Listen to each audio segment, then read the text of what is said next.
नमस्कार, आप देख रहे हैं ग्रैंड न्यूज नेटवर्क और मैं हूं आपके साथ आयुषी। चलिए रुक करते हैं आज की तमाम हेडलाइंस की ओर। इस हेडलाइंस के प्रायोजक है doctor CV Raman university, be the change. अंतर्राज्यीय सेक्स रैकेट गिरोह का हुआ भांडाफोड़। सरकंडा पुलिस की कार्यवाही, 8 युवतियों समेत दलाल विक्की भोजवानी गिरफ्तार। आखिरकार बिलासपुर पुलिस ने 2 दिन बाद किया मामला दर्ज। पड़ोसियों से तंग आकर महिला ने की थी आत्महत्या। माता रानी के विसर्जन के लिए नदी के तट पर होने लगी तैयारियां। निगम अमला जुटा सुविधा उपलब्ध कराने। और नवरात्रि की पूजा से चारों ओर बना भक्तिमय वातावरण। आकर्षक लग रहे शहर के पूजा पंडाल। ये थी आज की हेडलाइंस। चलिए नजर डालते हैं आज की खबरों की ओर। बिलासपुर में अंतर्राज्यीय हाई प्रोफाइल सेक्स रैकेट का भांडाफोड़ हुआ है। जी हां, आपको बता दें कि सरकंडा थाना क्षेत्र के मोपका इलाके में गुलाब नगर के पिछले काफी समय से सेक्स रैकेट का काम चल रहा था।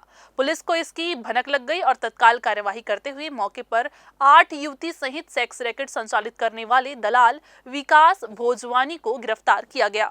पकड़ी गई इन युवतियों को दलाल यूपी, नेपाल, पश्चिम बंगाल, मध्य प्रदेश के साथ ही छत्तीसगढ़ के अलग अलग जिलों से बुलवाकर उनसे ये अनैतिक कार्य करवा रहा था।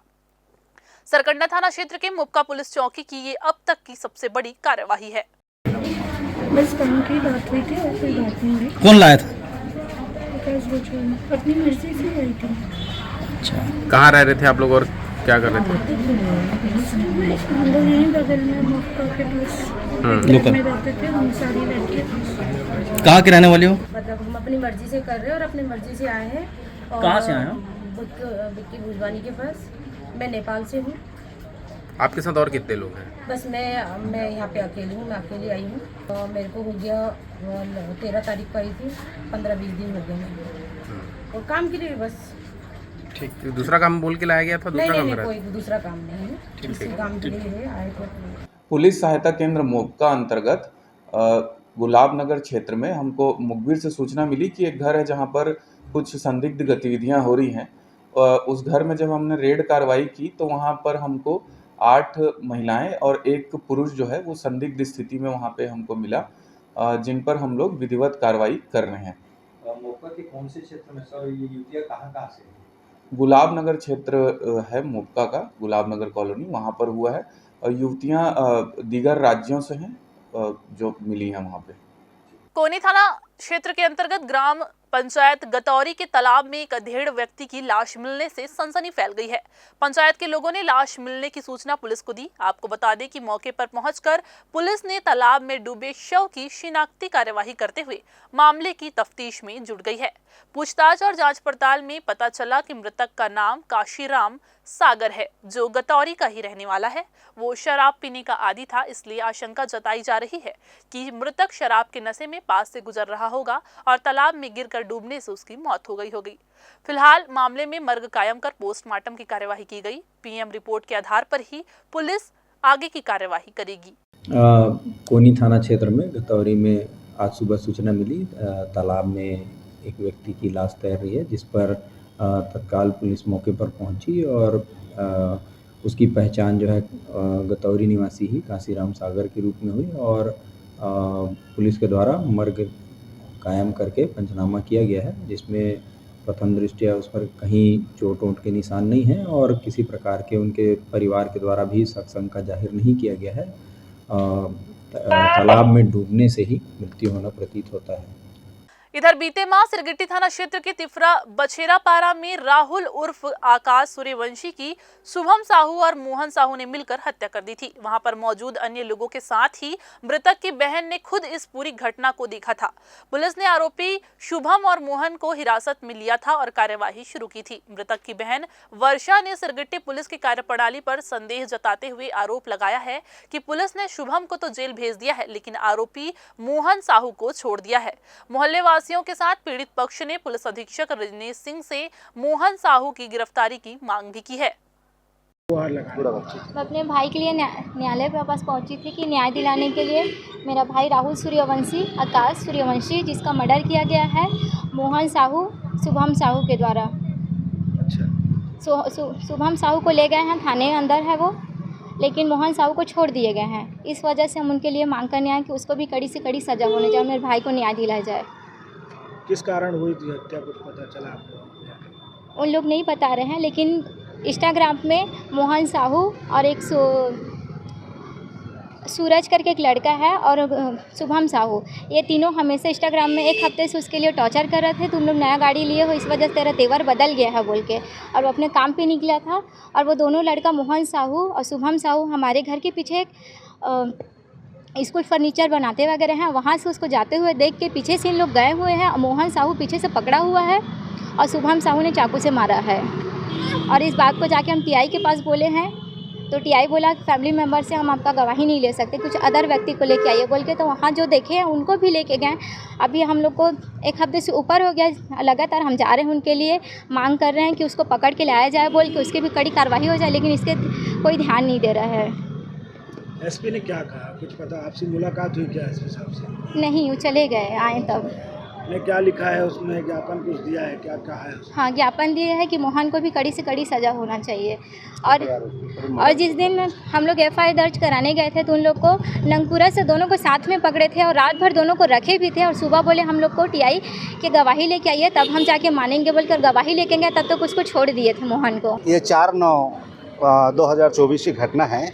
तिफरा के एक सूर्यवंशी लड़का जो मजदूरी करता है, उनके माँ भी नहीं है, पिता भी नहीं है, और वो मजदूरी करने जा रहा था तो उन्हीं के मोहल्ला के 2 साहू समाज के लड़कों ने, जो पहले से उनसे रंजिश रखते थे, उन्होंने उनको रोके। एक जो मोहन करके लड़का है उनको पीछे से पकड़े और उसका क्या नाम है, शुभम ने उनको चाकू से वार किया। उस समय 2-3 लड़के उनको देखे, उन्होंने चिल्लाए, फिर ये भी आवाज़ सुने तो ये भी दौड़ते गए, ये भी देखी, और इस बात की शिकायत थाना में किया गया। दोनों को अरेस्ट किया गया, लेकिन मोहन लड़के को छोड़ दिया गया। इसी के संबंध में टीआई से भी मिले, आज यहाँ भी मिले। हमारा कहना ये है कि आज बड़े पैमाने पर इस तरह से जगह जगह लोग चाकूबाजी कर रहे हैं, इस तरफ मर्डर कर रहे हैं, जिससे कि पूरे शहर का स्थिति वातावरण अशांत है। हम इसी बात को श्रीमान एसपी जी को हम बोलने वाले थे कि भाई आज अगर इस तरह के घटनाओं को कंट्रोल नहीं किया जाएगा, इस पर त्वरित कार्रवाई नहीं की जाएगी, अपराधियों को इस तरह खुला छोड़ दिया जाएगा, तो कल जनमानस अशांत रहेगा। ये हमारी मांग है सरकार से भी और यहाँ के पुलिस प्रशासन से कि ऐसे लोगों के ऊपर कड़ी से कड़ी कार्रवाई होनी चाहिए और त्वरित कार्रवाई होनी चाहिए। आज गरीब महिलाएं इधर न्याय की गुहार लेके आई हुई हैं, कई बार थाना गए हैं, लेकिन किसी भी प्रकार से ऐसा सुनवाई नहीं होने से अपराधियों का हौसला और बढ़ते जाएगा। इसलिए हम प्रशासन से मांग करते हैं कि इस पर तत्काल कार्रवाई हो और इस तरह की घटना के ऊपर तत्काल कार्रवाई होना चाहिए, जिससे कि शांति और अमन चैन सुरक्षित रहे। मैं देव कुमार कनेरी एडवोकेट और बहुजन समाज पार्टी का पूर्व प्रदेश महासचिव हूँ और सूर्यवंशी समाज के जिला का मैं संरक्षक हूँ। पुलिस अधीक्षक रजनीश सिंह ने बिलासपुर में हो रहे जगह जगह गरबा कार्यक्रम के आयोजनों की वजह से पुलिस की सुरक्षा बढ़ा दी है। सिविल लाइन पुलिस को गरबा कार्यक्रम के दौरान कुछ संदिग्ध लोगों के संबंध में जानकारी मिली, जिसके बाद पुलिस ने गरबा कार्यक्रम के पास से घेराबंदी कर राशिद मिर्जा, अंकित साहू और सुधांशु लास्कर को गिरफ्तार कर तीनों से एक चाकू बरामद किया। तीनों आरोपियों के खिलाफ एफआईआर दर्ज कर पुलिस ने उन्हें जेल भेज दिया है। श्रीमान पुलिस अधीक्षक महोदय श्री रजनीश सिंह सर के निर्देश पर लगातार आकस्मिक चेकिंग की कार्रवाई की जा रही थी। इसी तारतम्य में जो गरबा का और जलसा का कार्यक्रम किया जा रहा था, बाहर में पुलिस द्वारा चेकिंग की जा रही थी, तो 3 अलग अलग पॉइंट पर 3 लोग चाकू रखकर गरबा में प्रवेश करने की कोशिश कर रहे थे, जो पुलिस की चेकिंग के दौरान पकड़े गए। पकड़ने पर सभी के खिलाफ आर्म्स एक्ट की कार्रवाई कर माननीय न्यायालय के समक्ष पेश कर जेल भेजा गया है। फिलहाल वक्त हो चला है एक छोटा सा ब्रेक लेने का। ब्रेक के बाद जारी रहेंगी खबरें, आप बने रहिए ग्रैंड न्यूज के साथ।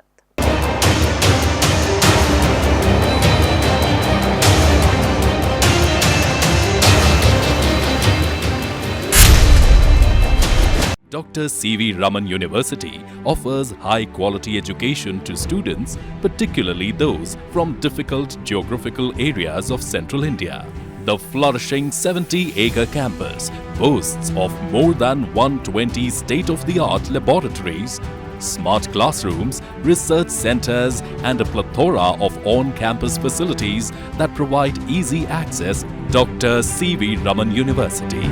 ब्रेक के बाद आप सभी का स्वागत है। इधर मृतिका प्रियंका सिंह के आत्महत्या के मामले में बिलासपुर पुलिस बड़ी कार्यवाही की है। मृतिका के द्वारा बताए गए नामों के खिलाफ एफआईआर कर ली गई है। एसपी रजनेश सिंह ने कहा है कि आत्महत्या करने के पीछे कोई बड़ी वजह होती है, जिसके कारण ही कोई आत्महत्या करने जैसा बड़ा कदम उठाता है। प्रियंका सिंह द्वारा सोशल मीडिया में लिखे पोस्ट और अपलोड वीडियो के हिसाब से एफआईआर दर्ज की जा चुकी है। अब इस मामले में हर एक पहलुओं की बारीकी से जाँच भी की जाएगी। पुलिस अधीक्षक ने कहा कि इस मामले में किसी को भी नहीं बख्शा जाएगा। जो घटना हुई है उसके सिलसिले में हम लोगों ने उनका जो फेसबुक आईडी में जो उन्होंने लिखा है, कमेंट्स लिखा है, वो एक तरीके से बहुत गंभीर है और साथ में एक वीडियो भी डाला है।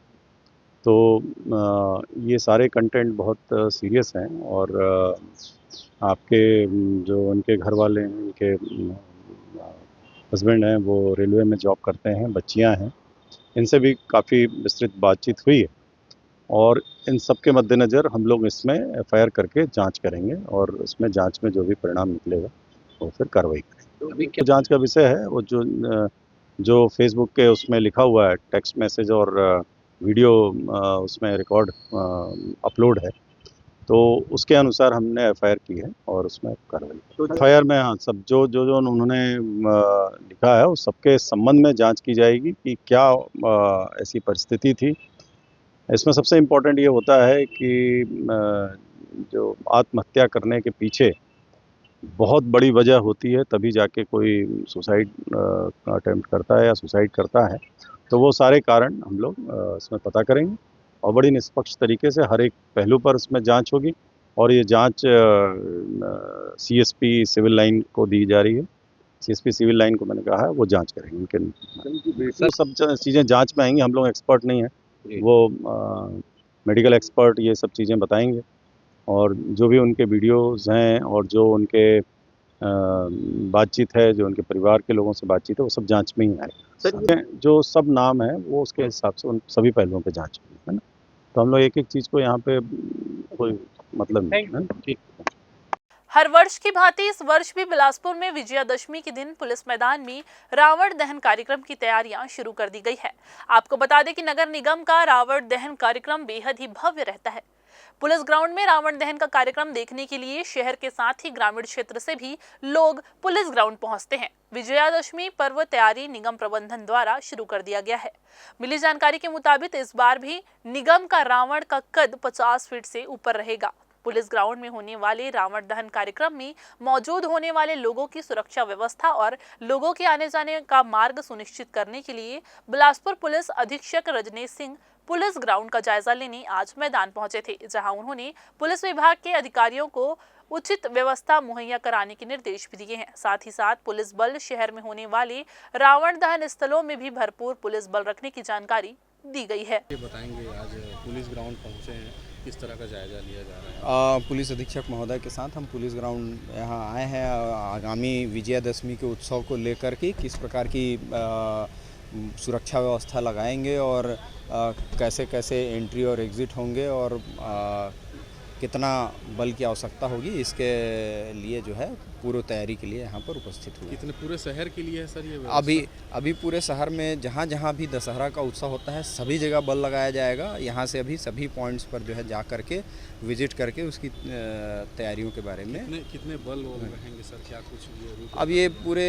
10 जगह शहर में बड़े आयोजन होते हैं, सभी में बल लगाया जाएगा और पर्याप्त व्यवस्था लगाई जाएगी। अवैध शराब की बिक्री को लेकर एसपी रजनेश सिंह ने मस्तूरी टीआई को जमकर फटकार लगाई है। आपको बता दें कि मस्तूरी थाना क्षेत्र के सुकुलकारी गांव में अवैध शराब की धड़ल्ले से बिक्री को लेकर एसपी रजनेश सिंह ने टीआई की जमकर क्लास लगाई। गांव में असामाजिक तत्वों की गुंडागर्दी से ग्रामीण काफी परेशान हो चुके हैं, लेकिन मस्तूरी थाना प्रभारी गाँव के मजबूर लोगों की सुध तक नहीं ले रहे थे, जिससे परेशान ग्रामीण एसपी रजनेश सिंह के दफ्तर पहुंच गए और अपनी व्यवस्था रजनेश सिंह को बताई। फिर क्या था, एसपी ने टीआई को जमकर फटकार लगाई। ग्रामीणों ने तो पुलिस और आबकारी विभाग पर मिलीभगत के गंभीर आरोप भी लगाए हैं। उन्होंने एसपी से त्वरित कार्यवाही की मांग भी की है। मंगलवार को एनएसयूआई जिला अध्यक्ष रंजीत सिंह के नेतृत्व में एनएसयूआई छात्र प्रतिनिधि मंडल ने बिलासपुर कलेक्टर अवनीश शरण को भ्रष्टाचार में संलिप्त बिलासपुर जिला शिक्षा अधिकारी टीआर साहू की शिक्षा के प्रति उदासीनता पर कार्यवाही और बिलासपुर में संचालित श्री चैतन्य टेक्नो स्कूल और महर्षि शिक्षा संस्थान पर कार्यवाही करने का ज्ञापन सौंपा। 15 दिवस में कार्यवाही नहीं होने पर भूख हड़ताल में बैठने की चेतावनी भी दी गई है। जी हां, आपको बता दें कि ज्ञापन के माध्यम से कलेक्टर को अवगत कराया गया कि बिलासपुर जिले में संचालित श्री चैतन्य टेक्नो स्कूल और महर्षि शिक्षा संस्थान में कई तरह की अनियमितताएं हैं। जिला शिक्षा अधिकारी टीआर साहू को इस संबंध में शिकायत भी की गई थी, लेकिन अभी तक कोई भी जांच कार्यवाही नहीं की गई है। 15 दिनों में अगर मामले पर सही जांच नहीं की गई तो एनएसयूआई कार्यकर्ता 15 दिनों के बाद भूख हड़ताल पर बैठ जाएंगे। तो वहीं अभिभावकों ने भी इन शैक्षणिक संस्थानों में हो रहे भ्रष्टाचार को लेकर कलेक्टर से न्याय की गुहार लगाई है। को ज्ञापन के माध्यम से अवगत करा रहे हैं कि बिलासपुर जिले में संचालित श्री चैतन्य टेक्नो स्कूल जो पूर्ण रूप से फर्जी तरीके से संचालित हो रही है, जिनके पास सीबीएसई की मान्यता नहीं, लेकिन उनका पूरा पैटर्न जो है संचालित करने को सीबीएसई का है। उनके पास 9वीं की सीजी की मान्यता भी प्राप्त नहीं है, लेकिन वो 9वीं का क्लासेस संचालित कर रहे हैं। हमने पूरे डॉक्यूमेंट्स, दस्तावेज, 9वीं में जिन बच्चों ने एडमिशन ली उनकी फीस रिसिप्ट, उनके पेरेंट्स के नाम नंबर, सारी चीज़ें हमने जिला शिक्षा अधिकारी को दी, लेकिन उनके द्वारा अब तक किसी प्रकार की कोई कार्रवाई नहीं की गई। उनके द्वारा एक जाँच कमेटी टीम बनाई जाती है जिसमें चंद्रभान सिंह नाम के एक व्यक्ति को जाँच कमेटी में रखा जाता है। मैं आपको ये बता दूं कि जिला शिक्षा अधिकारी द्वारा जितनी भी जांच कमेटी ऐसी बनाई जाती है जिसमें चंद्रभान सिंह अगर जो जांच कमेटी में, तो जांच आज तक पूरी नहीं हो सकती, क्योंकि जिला शिक्षा अधिकारी के ऊपर अभी कुछ ही महीनों पहले एसीबी का छापा पड़ा। 10 करोड़ से ज़्यादा आय से अधिक की संपत्ति पकड़ाई उनके पास। ऐसा जिला शिक्षा अधिकारी प्रदेश के सबसे बड़े जिला बिलासपुर में अभी भी बैठे हुए हैं, जिनके ऊपर एफआईआर तक एसीबी ने कराया। आय से अधिक संपत्ति उनके पास पकड़ाती है और ये चंद्रभान सिंह उस जहां इनको जांच करनी है वहां से पैसा लेके जिला शिक्षा अधिकारी के पास पहुंचा रहे हैं। यही वो पैसा है जो एसीबी उनके द्वारा पकड़ाया गया है। जिला शिक्षा अधिकारी द्वारा इसमें किसी प्रकार की कोई कार्रवाई नहीं की जाती। वहीं दूसरी ओर महर्षि शिक्षा संस्था और महर्षि यूनिवर्सिटी, ये दो ऐसी संस्थाएं जो एक ही बिल्डिंग में संचालित हो रही हैं, एक ही प्रोफेसर, एक ही जमीन, सब कुछ एक ही है, लेकिन वहाँ दो डीएड संचालित हो रहे हैं, एक महर्षि शिक्षा संस्थान के नाम से, एक महर्षि यूनिवर्सिटी के नाम से, जिसकी शिकायत भी हमने की थी। उस पर भी अभी तक जिला शिक्षा अधिकारी द्वारा कोई भी कार्रवाई नहीं की गई। हमारी मांग कलेक्टर साहब से आज ये थी कि हमारे श्री चैतन्य टेक्नो स्कूल जो पूर्ण रूप से फर्जी तरीके से संचालित हो रही है, महर्षि यूनिवर्सिटी एवं महर्षि शिक्षा संस्थान जो अलग अलग नाम से एक ही भवन में संचालित किया जा रहा है, उनके खिलाफ जाँच कराई जाए, गलत पाने पर उनके ऊपर कार्रवाई की जाए। और ऐसा भ्रष्ट जिला शिक्षा अधिकारी जिसके ऊपर आय से अधिक संपत्ति का मामला एफआईआर के तौर पर दर्ज है, ऐसे चंद्रभान सिंह जैसे लोग जो वहाँ जिला शिक्षा अधिकारी पे बैठ के संस्था और जिला शिक्षा अधिकारी के बीच का जो एक रोटेशन कर रहे हैं पैसे के लेन देन का, इन लोगों के ऊपर कड़ी से कड़ी कार्रवाई हो। अगर जो ऐसा नहीं होता तो एनएसयूआई छात्र संगठन 15 दिनों के बाद भूख हड़ताल पर बैठेगी।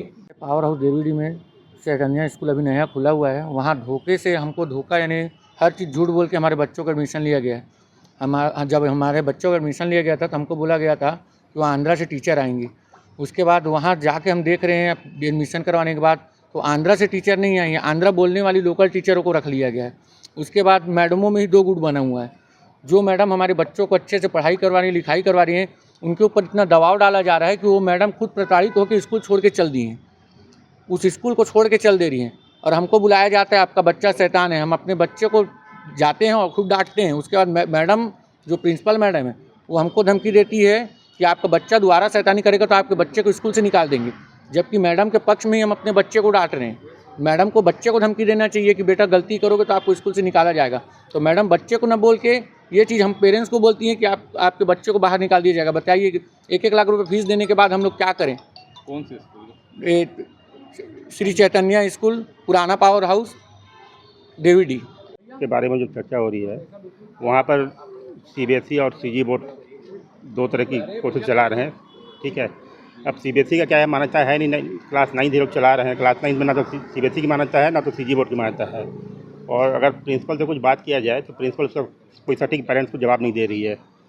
अभी जो बच्चे क्लास 8 में पढ़ रहे हैं वो अभी 9th में चले जाएंगे, या जो 9th में ऑलरेडी एडमिशन लिए हुए हैं उनका भविष्य कैसे होगा, अभी क्लास 10th में एग्जाम्स कैसे देंगे। अगर पेरेंट्स को क्लियर ना हो पिक्चर कि सीबीएसई आप कोर्स पैटर्न तो पढ़ा रहे हो बट क्लियर है नहीं कि सीबीएसई मान्यता आपको मिला नहीं है, क्योंकि हम लोग ने कितने बार प्रिंसिपल से पूछा बट अभी तक कोई उन्होंने सटीक जवाब दिया नहीं। इसके बाद में हम लोग ने ऑलरेडी NSU संघ को सूचित भी किया है, वो हमारे साथ में आंदोलन भी कर रहे हैं, कितने बार पेरेंट्स की मीटिंग भी हुई बट आज तक कभी भी कोई क्लियर पिक्चर नहीं मिला अपने को। मतलब जब भी कुछ बात करो तो प्रिंसिपल मुँह चुराती हैं, बताया जाएगा एक ग्रुप बना हुआ है बट कोई भी पिक्चर जो है क्लियर नहीं किया जा रहा है। फिर से वक्त हो चला है एक छोटा सा ब्रेक लेने का। ब्रेक के बाद जारी रहेंगी खबरें, आप बने रहिए ग्रैंड न्यूज के साथ।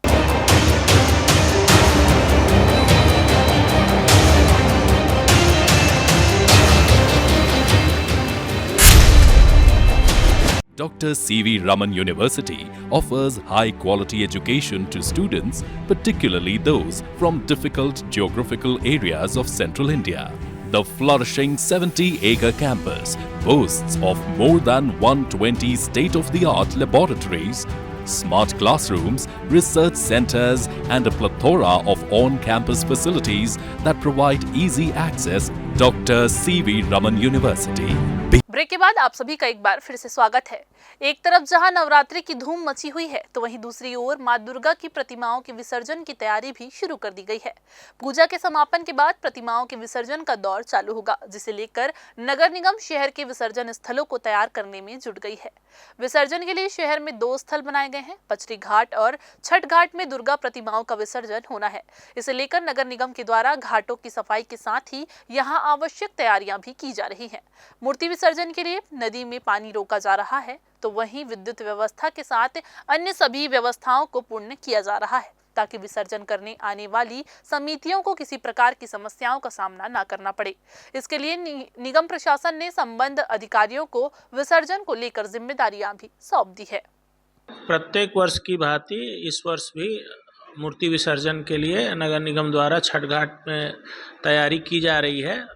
स्थल की साफ सफाई, वहाँ पे रात्रिकालीन ड्यूटी स्टाफ की ड्यूटी लगाना, लाइटिंग व्यवस्था और अन्य जो भी आवश्यक चीज़ें हैं, पेयजल हुआ, उन सारी व्यवस्थाएं नगर निगम के माध्यम से पुलिस प्रशासन और जिला प्रशासन के सहयोग से किया जा रहा है।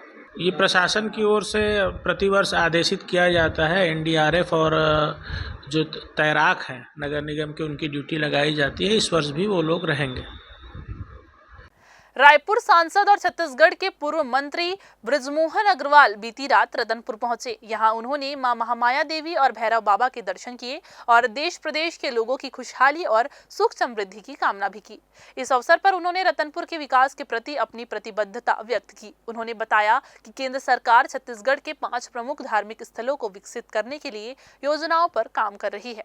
वहीं प्रदेश में बढ़ते अपराध को लेकर बृजमोहन ने कांग्रेस पर चुटकी लेते हुए कहा कि जनता ने कांग्रेस को 5 साल के लिए चुना है, इसलिए उन्हें इसी अवधि तक जनता के आशीर्वाद का इंतजार करना चाहिए। मैं माता महामाया का, गिरजावन हनुमान जी का और यहाँ पर भैरव बाबा के दर्शन कर कर हम पूरे प्रदेश की और देश की सुख समृद्धि की कामना करते हैं कि छत्तीसगढ़ खुशहाल बने, छत्तीसगढ़ के लोगों के जीवन में खुशहाली आए, सुख समृद्धि, शांति आए, तरक्की आए। छत्तीसगढ़ में केंद्र की सरकार विभिन्न योजनाओं के माध्यम से जितने हमारे ऐसे स्थल हैं उनको, और बीजेपी ने कहा है कि 5 हमारे जो शक्ति स्थल हैं उसमें रतनपुर भी है, इसको भी विकसित किया जाएगा।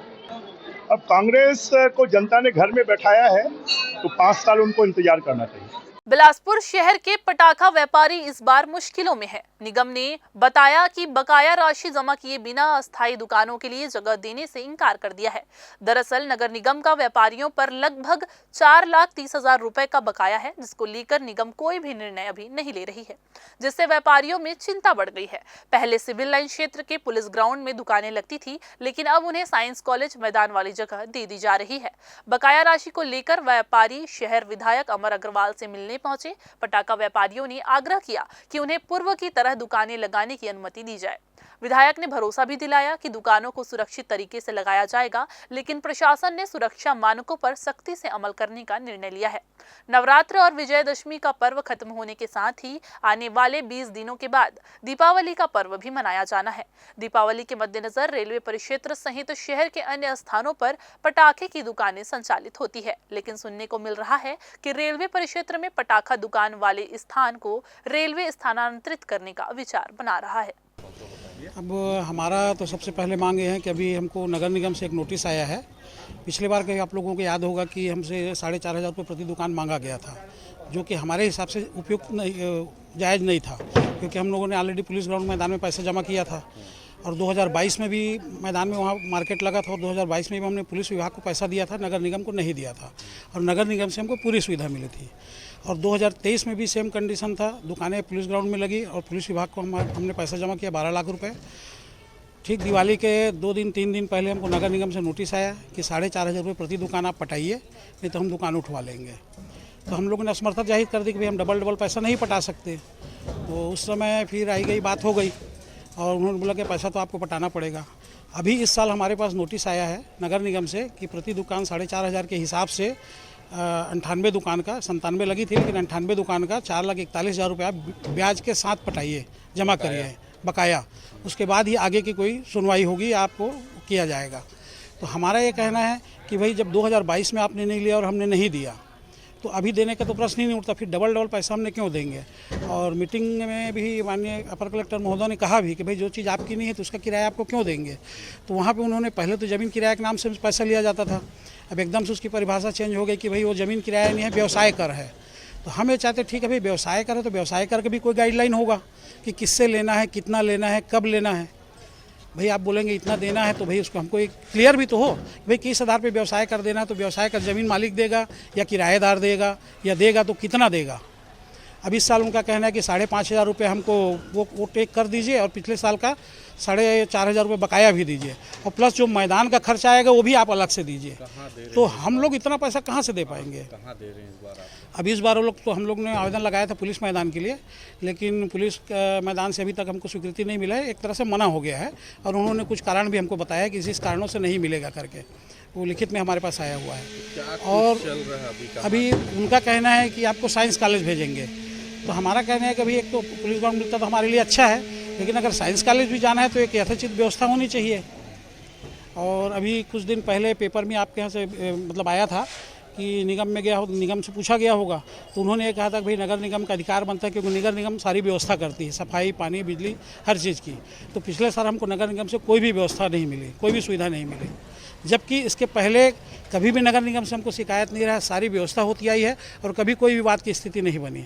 लेकिन ये पहला साल है। अब वही अभी हम माननीय विधायक महोदय से मिलने आए हैं कि इसमें जो भी हो सकता है कि हम लोगों के साथ एक न्याय संगत कुछ भी एक फैसला लिया जाए जिससे हम लोगों का भी हित हो और किसी का नुकसान ना हो, हम यही चाहते हैं। जैसे हमारे से जो पैसा मांगेगा हमसे नोटिस हमको भेजा गया, सेम कंडीशन रेलवे परिक्षेत्र में भी है। रेलवे परिक्षेत्र जो है रेलवे को किराया देता है और जबकि वो आता नगर निगम क्षेत्र में है तो उनको कोई नोटिस नहीं भेजा गया, उनसे नहीं लिया गया। तो एक तरफा ये सौतेला व्यवहार हमारे साथ ही क्यों। भाई जिस आधार पे हमसे अगर पैसा मांगा जा रहा है तो रेलवे क्षेत्र से भी पैसा लेना चाहिए क्योंकि वो भी निगम क्षेत्र में आता है और वो लोग पैसा रेलवे को देते हैं और यहाँ पे हमने पैसा पुलिस मैदान को दिया है, तो कंडीशन सेम वही है। तो पक्षपातपूर्ण व्यवहार क्यों हमारे साथ हुआ। नहीं, रेलवे का व्यवस्था का यही है कि जहाँ काफ़ी समय से लगाया जा रहा है पटाखा का दुकान, अगर जिला प्रशासन वहीं अनुमति देती है तो हमारे पास और कोई उसका वो नहीं है, फिर वहीं पे अलाउ किया जाएगा उसको। सैद्धांतिक रूप से अगर जिला प्रशासन कहती है कि खुले जगह में लगाना, अगर ऐसा कोई कंडीशंस वो इम्पोज करते हैं तो उस कंडीशन का पालन होगा। लेकिन आदेश तो कुछ जारी नहीं हो पाया, तो क्या रेलवे और जिला प्रशासन के बीच समन्वय नहीं बन पा रहे सर इसको लेकर? नहीं, रेलवे और जिला प्रशासन का देखिए क्या है कि एक्सप्लोसिव एक्ट जो है वो अपना हैंडल करते हैं, जो उनका कार्य क्षेत्र है उसमें ना मतलब समन्वय का बात नहीं है। बात ये है कि आप अगर कोई प्रोहिबिटरी ऑर्डर निकालते हैं तो उसका अनुपालन होगा। तो अगर आपका कोई ऑर्डर आप देते हैं एक्सप्लोसिव एक्ट में कि भाई उसको खुला जगह में होना है या एक्स जगह में नहीं होना है, वो वाई जगह में होना है, तो वो पालन होगा, उन नियमों के तहत उनको दिया जाएगा। अगर आप ऐसा कोई भी प्रतिबंध नहीं लगाते हैं तो जहाँ वो लगाते आ रहे हैं सालों साल से वहीं लगेगा। बिलासपुर में हर साल नवरात्रि का पर्व बड़े ही धूमधाम से उत्सव के रूप में मनाया जाता है। इस दौरान शहर में जहां भव्य रूप से माता रानी का स्वागत किया जाता है तो वहीं जिले भर में छोटे से लेकर बड़े भव्य पंडालों में माता रानी विराजती है। नवरात्रि के सप्तमी से शहर में लेकर जिले भर के धार्मिक स्थलों में श्रद्धालुओं की भारी भीड़ देखने को मिलती है। ऐसे में बिलासपुर पुलिस ने शहर को लेकर अलग अलग धार्मिक स्थलों में चौकसी बढ़ा दी है। जी हाँ, आपको बता दें कि जवानों की तैनाती के साथ ही पुलिस के आला अधिकारी भी जिले भर का दौरा कर सतत मॉनिटरिंग कर रहे हैं। इसी के साथ ही नवरात्र की सप्तमी के दिन श्रद्धालुओं का जत्था मां महामाया के दरबार रतनपुर के लिए पैदल रवाना होता है, जिसमें आम लोगों से लेकर वीआईपी, नेता और मंत्री भी शामिल रहते हैं। इसके मद्देनजर बिलासपुर से रतनपुर मार्ग में सुरक्षा के कड़े इंतजाम किए गए हैं। पैदल पेट्रोलिंग के साथ ही बाइक और 4 पहिया वाहनों में पुलिस के जवान से लेकर अधिकारियों का लगातार दौरा लगा हुआ है।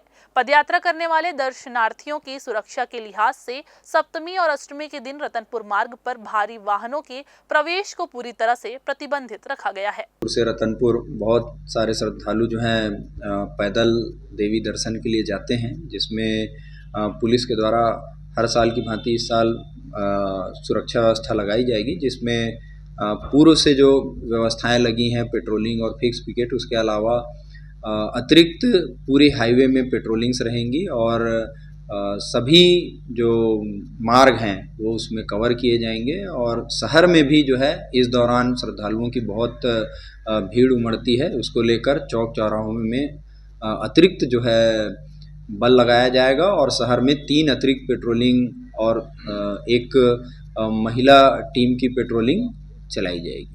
फिर से वक्त हो चला एक छोटा सा ब्रेक लेने का। ब्रेक के बाद जारी रहेंगी खबरें। आप बने रहिए ग्रैंड न्यूज के साथ।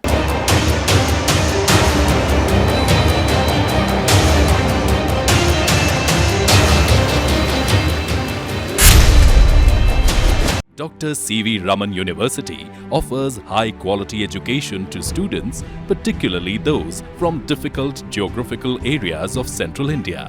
The flourishing 70-acre campus boasts of more than 120 state-of-the-art laboratories, smart classrooms, research centers, and a plethora of on-campus facilities that provide easy access. Dr. C.V. Raman University. Break के बाद आप सभी का एक बार फिर से स्वागत है। गुरुवार से नवरात्रि की शुरुआत हुई है, जिसके बाद से लगातार देश भर के साथ ही बिलासपुर में भी भक्ति की बयार देखने को मिल रही है। षष्ठी से सभी दुर्गा पूजा पंडालों में 4 दिवसीय माता का आगमन हो जाएगा, जिसके बाद भक्ति का एक अनोखा रूप देखने को मिलेगा। शहर के पुराने दुर्गा पूजा पंडालों में माता के आगमन को लेकर तैयारियां पूरी कर ली गई है। खास तौर पर पुराने समय में जिस तरह रेलवे परिक्षेत्र में दुर्गा पूजा की विशेष धूम देखने को मिलती थी, वो आज भी निरंतर जारी है। यहाँ बंगाली पूजा समिति कई वर्षों से दुर्गा पूजा का आयोजन करती आ रही है, तो वहीं बड़ा गिरजाघर चौक, कंस्ट्रक्शन कॉलोनी सहित कई अन्य पूजा समितियां हैं जो शहर में वर्षों से पूजा कराते आ रही है। हालांकि इस बार दुर्गा पूजा को लेकर अलग अलग तिथि होने से श्रद्धालुओं और समितियों में असमंजस की स्थिति है। बंगाली रीति रिवाज के अनुसार इस बार नवरात्रि 10 दिन का माना जा रहा है। जहां नवरात्र में मंगलवार को षष्ठी संपन्न हुई, तो वहीं बंगाली समाज में पंचमी की तिथि मानी गई। अब विजयादशमी के दिन ही नवमी का आयोजन बंगाली समाज करेगा। ऐसे में इस बार 10 दिन का नवरात्र होने से भक्तों को एक दिन अतिरिक्त माता की सेवा का अवसर मिलेगा। रेलवे परिक्षेत्र में दुर्गा पूजा का एक अलग ही स्वरूप देखने को मिलता है। भव्य माता को खुशियों के साथ ही अपने पंडालों में विराजमान भी कर रहे हैं। इस बार का माँ का नव दुर्गा का आज हम लोग का 6वां दिन है। माँ का आज हम लोग कात्यायनी रूप से मनाए जाते हैं। कात्यायनी देवी का मंदिर उत्तर प्रदेश और वृंदावन में विराजमान है। वहाँ पर बहुत धूमधाम से पूजा होता है। सबका हम लोग बहुत श्रद्धा का साथ, भक्ति का साथ, सबको सुख दुख सब जैसे ये घट जाएगा उसी का रूप का माँ को आज हम लोग मनाए जाते हैं। कुछ खास तैयारी इस साल के लिए? इस साल के लिए हम लोग क्या अपना ऊपर इतना ध्यान नहीं दिया, माँ का ऊपर ज़्यादा ध्यान नहीं, क्योंकि इस बार हम लोग का तिथि जो हम लोग मानते हैं बंगाली लोग ज़्यादा करके, जिस टाइम सूर्योदय होता है उसी से हम लोग तिथि मानते थे, उसी के हिसाब से इस बार पूजा बहुत सुबह सुबह ख़त्म हो जा रहा है। इसीलिए हम लोग इस बार माँ को बहुत भक्ति से ध्यान से, जैसे माँ हम लोग के ऊपर सबका सदैव रहेगा, उनका कैसे खुश रखना चाहिए उसी का हिसाब से हम लोग पूजा कर रहे हैं। इस हमारे यहाँ 20 वर्षों से बैठ रही है, 19वां वर्ष पूरा करके ये 20वें वर्ष में प्रवेश करे हैं। और सबसे पहले साल बहुत तकलीफ में थे, 4-6 लोग हम लोग चंदा काटते थे और छोटे रूप में बैठाले थे। और माँ का आशीर्वाद ऐसा रहा कि एक समय हम लोग स्टेज बनाने के लिए ठेकेदार को पकड़ के लकड़ी का बनवाते थे। आज माता रानी का खुद का बेदी बना हुआ है। ये सब माँ की कृपा है, दुर्गा माँ की कृपा है। ये बताइए, हम यहाँ पूरी बंगाली रीति रिवाज से पूजा अर्चना होती है, इस बार कुछ संशय की स्थिति है, उसे किस तरह से आप लोग दूर कर रहे हैं? संशय की स्थिति इसलिए है, तिथि अनुसार पूजा, जैसे आज षष्ठी होना है लेकिन बंगाली पंचांग के अनुसार आज पंचमी है। तो जैसे 7:05 से षष्ठी लगेगा, आज रात 8 बजे तक का सप्तमी चालू हो जाएगा, फिर रात के सप्तमी से अष्टमी लगेगा। तो इस प्रकार की बंगाली लोग जो हैं अपने हिसाब से तिथि अनुसार चलते हैं और हम लोग डेट बाय डेट चल रहे हैं। दोनों पूजा एक साथ समन्वय करेंगे आप लोग अष्टमी और नवमी का कुछ? नवमी हम लोग अष्टमी करेंगे 10 तारीख को, 11 तारीख को, और 10 अष्टमी नवमी एक साथ है, और 12 तारीख को दसवीं। मां शक्ति का पर्व नवरात्र के अवसर पर शहर में चारों ओर भव्य दुर्गा पंडाल आकर्षण का केंद्र बने हुए हैं। इसमें राजकिशोर नगर स्मृति वन के पास 4 धाम में से एक धाम बद्रीनाथ का भव्य पंडाल भी बनाया जा रहा है। पंडाल में मां दुर्गा 3 रूपों में विराजमान है। कैलाश धाम समिति के कार्यकर्ताओं ने बताया कि 4 धाम की यात्रा से प्रभावित होकर शहरवासियों को इसके स्वरूप को दिखाने निश्चय किया गया था। इसी के तहत पिछले बार केदारनाथ की थीम पर पंडाल सजाया गया था। इस बार बद्रीनाथ को भव्य पंडाल के रूप में दिखाया गया है। अगली बार गंगोत्री फिर यमुनोत्री का स्वरूप पंडाल के रूप में दर्शाया जाएगा। इससे शहर वासियों को 4 धाम की दर्शन का लाभ भी मिलेगा। पंडाल में मां दुर्गा 3 स्वरूपों में विराजमान है। मां सरस्वती, मां लक्ष्मी और मां दुर्गा सिंह में बैठी आकर्षक लग रही है। ये कैलाश धाम नवदुर्गोत्सव समिति का 19वां वर्ष है। 2021 में हम 3 या 4 सदस्य हम लोग चारों धाम घूमने गए हुए थे। तो हम इसके पहले जो बना था केदारनाथ बना था, ये बद्रीनाथ बना हुआ है। अपन प्रयास कर रहे हैं कि आने वाले साल में गंगोत्री बनाएं। पूरे शहर वासियों को हम चाहते हैं कि चारों धाम की यात्रा यहाँ करवाएं। ये माता रानी का ये 3 रूप है, श्री महाकाली, महालक्ष्मी और महासरस्वती के रूप में हमने माता रानी की मूर्ति को विराजमान किया है। मंगलवार को महारानी दुर्गावती और अहिल्याबाई की जयंती के अवसर पर बिलासपुर में विश्व हिंदू परिषद के द्वारा मातृशक्ति दुर्गा वाहिनी कार्यक्रम का आयोजन किया गया। इस मौके पर पथ संचलन के साथ ही संगोष्ठी कार्यक्रम का भी आयोजन हुआ, जिसमें दिल्ली से मुख्य रूप से विश्व हिंदू परिषद के विनायक राव मुख्य वक्ता के रूप में मौजूद रहे। दरअसल हर साल दुर्गा अष्टमी के अवसर पर विश्व हिंदू परिषद के द्वारा शहर में पथ संचालन का आयोजन किया जाता है। ऐसे में इस बार भी पथ संचलन के माध्यम से दुर्गा वाहिनी की मातृशक्तियों के द्वारा यहां सशस्त्र प्रदर्शन किया जाएगा। इसके अलावा अष्टमी के दिन दुर्गा पंडालों में इन सभी शास्त्रों को रखकर उनकी पूजा अर्चना भी की जाएगी। विश्व हिंदू परिषद के द्वारा प्रतिवर्ष आयोजित होने वाले इस आयोजन में बड़ी संख्या में दुर्गा वाहिनी मातृशक्ति के सदस्य शामिल होते हैं और शहर में पथ संचलन के माध्यम से धार्मिक आस्था का परिचय देते हैं। देवकीनंदन स्कूल में आयोजित कार्यक्रम में पहुंचे मुख्य वक्ताओं ने भी अपने उद्बोधन में उपस्थित सभी मातृशक्तियों को इस कार्यक्रम का उद्देश्य बताते हुए कहा कि इस कार्यक्रम के माध्यम से मातृशक्ति को आत्मनिर्भर बनाने के साथ ही उन्हें उनकी रक्षा के साथ ही महिलाओं की सुरक्षा के लिए भी प्रेरित किया जाता है। रानी बनकर आई, रानी बनकर आते समय दलपत शाह के 2 साल के बाद दुगुनी सेना लेकर बाज बहादुर ने फिर से आक्रमण किया और उस समय गढ़ा मंडला की सेना ने ऐसा पराक्रम किया कि बाज बहादुर की आधी सेना अल्लाह के पास चली गई।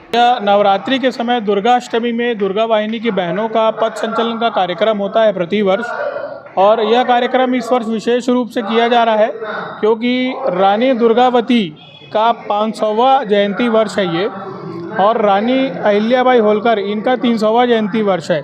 तो ये दोनों भारत की वीरांगना है, तो इनको हम लोग समर्पण देने के लिए रानी दुर्गावती मान वंदना पथ संचलन यात्रा अभी निकाल रहे हैं, जिसमें आज हमारी बहनें नगर का भ्रमण करेंगी अस्त्र शस्त्र के साथ, और एक अनुशासन में उनको सम्मान देते हुए आज नगर में भ्रमण करते हुए वापस ही आएंगी मानवंदना पथ संचलन के द्वारा। दुर्गा अष्टमी के अवसर पर भी कुछ आयोजन है क्या? दुर्गा अष्टमी के दिन क्या होता है कि हम लोगों में पूरे नवरात्रि में शस्त्र पूजन आयोजित होता है। हम जो हिंदू लोग अपने घरों में रखे अस्त्र शस्त्र का पूरी नवरात्रि में इस शक्ति आराधना के पर्व में पूजन करते हैं। तो दुर्गा अष्टमी के दिन विशेष रूप से हर देवी पंडाल में अस्त्र शस्त्र का पूजन किया जाएगा। फिर से वक्त हो चला एक छोटा सा ब्रेक लेने का। ब्रेक के बाद जारी रहेंगी खबरें, आप बने रहिए ग्रैंड न्यूज के साथ।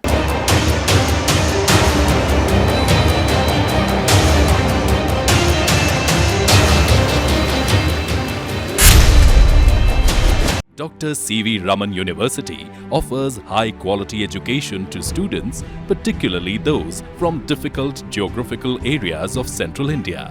The flourishing 70-acre campus boasts of more than 120 state-of-the-art laboratories, smart classrooms, research centers, and a plethora of on-campus facilities that provide easy access. Dr. C.V. Raman University. Break के बाद आप सभी का एक बार फिर से स्वागत है। नवरात्र के दिनों में माता के भक्त भक्ति में लीन हो जाते हैं, तो वहीं सिद्ध देवी मंदिरों में पहुंचकर भक्त भी उनसे विशेष आशीर्वाद प्राप्त करते हैं। मान्यता है कि इन 9 दिनों में माता स्वयं धरती पर आकर विराजमान होती है और भक्तों को अपना आशीर्वाद प्रदान करती है। यही कारण है कि भक्त मां के दरबार में पहुंचकर उनसे परिवार की सुख समृद्धि की कामना करते हैं। ऐसे ही प्रसिद्ध मंदिरों में देवरी खुर्द स्थित सत बहिनिया मंदिर में भी श्रद्धालुओं की भीड़ उमड़ रही है। यहाँ उनकी विशेष आराधना की जा रही है। बताया जा रहा है कि कई वर्षों पहले क्षेत्र की महिलाएं स्वयं से उत्पन्न हुई माता की पूजा अर्चना के लिए पहुंचती थी। जब क्षेत्र में जनप्रतिनिधियों को इसका पता चला तो उन्होंने माता को गर्भगृह में स्थापित किया और यहाँ भव्य मंदिर का निर्माण कराया। इसके बाद अब धीरे धीरे ये मंदिर भव्य रूप लेता जा रहा है। ऐसी भी मान्यता है कि जो भी भक्त माता के सामने अपनी मनोकामनाएं लेकर आता है, उसकी मनोकामनाएं जरूर पूरी होती है। यही वजह है कि केवल देवरी खुर्द ही नहीं बल्कि आसपास के अन्य क्षेत्रों से भी भक्त यहां पहुंचकर माता का आशीर्वाद प्राप्त करते हैं। नवरात्र के 9 दिनों में भक्त माता के दरबार में पहुंच रहे हैं और पूजा अर्चना कर उनका आशीर्वाद भी प्राप्त कर रहे हैं। तो 2 समय का आरती होता है और एक बार शब्द सती के साथ महापूजा किया जाता है 9 दिन के लिए। संध्या कालीन में कम से कम 2000-3000 जनसंख्या के बीच में आरती में यहाँ उपस्थित रहते हैं। क्या मान्यता है सतबनिया मंदिर की? हम माने तो ये तो भूफोर है ना, सनातन है, लेकिन अभी 35-40 वर्ष से जनता से, उस समय जनता यहाँ था ही नहीं, है ना, 2-4 थे, वो मानते थे। धीरे धीरे सब बसने लगे हैं और इसलिए सबका मनोरथ पूरा हो रहा है। जो भी मांगना चाहते हैं सबको मनोरथ पूरा हो रहा है, इसलिए आज ये जगह और आनंदित हो रहा है। दूर दूर से लोग आने लगे हैं। माता जी तो स्वयंभू है, स्वयं निकली हुई है और आज से लगभग 28-32 साल हो गए मेरे जानते हुए। इससे पहले 5-6 महिलाएं जो थी वो माता की पूजा करते थे, आके देखे तो फिर वो गांव में बोले कि माता निकली हुई है। फिर उन्होंने मिल के मतलब माँ का वो दीपक उपक जलाना, पूजा करना, ये सब किए और उनसे फिर आस्था लोगों का जुड़ते गया।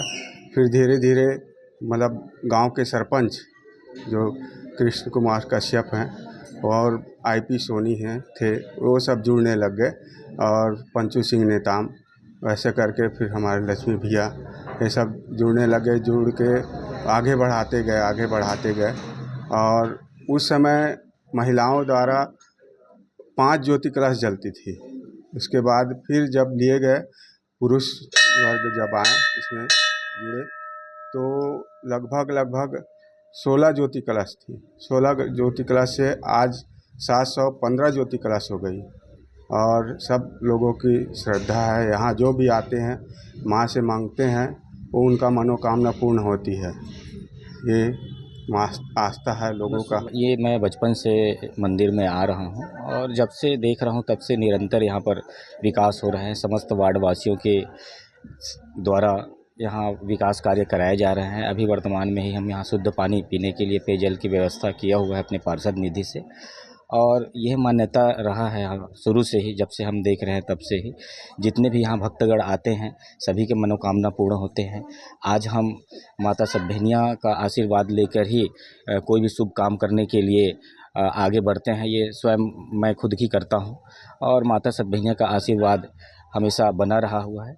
और नवरात्रि के इस पावन अवसर पर मैं समस्त देवरी खुर्द वासियों की, नगर वासियों की बहुत बहुत बधाई देता हूं, शुभकामनाएं देता हूं और माता सतभैनिया सभी की मनोकामना पूर्ण करें, स्वस्थ रखें, यही कामना करता हूं। सरकंडा क्षेत्र की सड़क भी अब व्यस्त सड़कों में शामिल हो गई है। यहाँ आए दिन ट्रैफिक जाम की समस्या बनी रहती है, खासकर शाम के समय। अशोकनगर चौक से साइंस कॉलेज तक का ये क्षेत्र भीड़ भाड़ से घिरा रहता है, जिससे यातायात पूरी तरह से बाधित हो जाती है। इस समय नवरात्रि का पर्व चल रहा है और दुर्गा माँ की प्रतिमाएं जगह जगह स्थापित है, जिसके कारण भीड़ अधिक हो रही है। ये स्थिति केवल नवरात्र में ही नहीं बल्कि सामान्य दिनों में भी बनी रहती है। स्कूल से लगने और छूटने के समय भी यहाँ ट्रैफिक जाम होता है। रोड पर लगे सिग्नल जो अभी बंद पड़े हैं, चालू होने पर भी यहाँ जाम की समस्या कम नहीं होती। यातायात के कर्मचारी इस क्षेत्र में कम ही दिखाई देते हैं, जिससे जाम की स्थिति और गंभीर हो जाती है। इस रोड पर ट्रैफिक की स्थिति में सुधार की जरूरत है, ताकि लोग इस व्यस्त मार्ग पर बिना किसी रुकावट के सफर कर सके। तो ये थी आज की बुलेटिन की तमाम खबरें। अगले बुलेटिन में फिर होगी आपसे मुलाकात। तब तक के लिए पूरी टीम के साथ आयुषी को दीजिए इजाजत। नमस्कार।